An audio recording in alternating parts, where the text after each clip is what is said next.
vit une période de transformation, hein. Donc les défis, c'est le temps qui s'accélère, j'ai envie de dire. On a une transformation environnementale, économique, on a une transformation sociétale, sociale, avec des questions que posent les jeunes. C'est quoi le nouveau rapport au travail? Et tout ça s'accélère. Donc ça, c'est des enjeux qui existent déjà depuis quelques années. Et puis le nouvel enjeu qui arrive, c'est l'intelligence artificielle, l'IA. Donc on se doit de répondre à ces enjeux-là. Sopra HR, nous sommes éditeurs et offreurs de solutions, hein.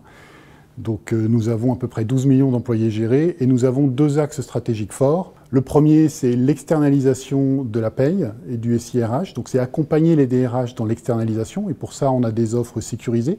C'est un marché en croissance de plus de 10% par an. Et puis le deuxième axe fort, c'est le digital.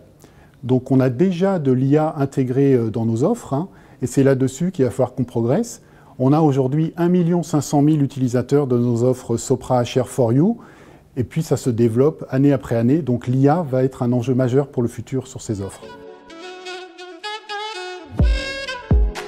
L'enjeu, il est important, hein, donc il faut qu'on ait une ligne de conduite pour pouvoir encadrer l'IA. Donc d'abord, on s'est fixé de comprendre ce qu'était l'IA. Donc on a lancé un programme d'acculturation pour les 2000 collaborateurs de Sopra HR, et puis on a lancé un concours pour que les idées viennent du terrain.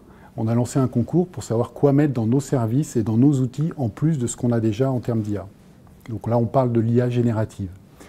Ensuite, il faut pouvoir encadrer, donc il faut pouvoir expliquer. Donc l'explicabilité de ce que nous mettrons dans les outils futurs en termes d'intelligence artificielle, notamment générative, est très très importante. Donc ça va expliquer ce qu'on fait et d'où viennent les sources quand on est sur un corpus documentaire. Donc l'IA en définitive, et l'IA générative notamment, c'est de passer d'une logique réactive, où on répond à une intention de l'utilisateur, à une logique proactive, où on ira deviner les intentions de l'utilisateur. Voilà. C'est ça le grand enjeu de l'IA de demain.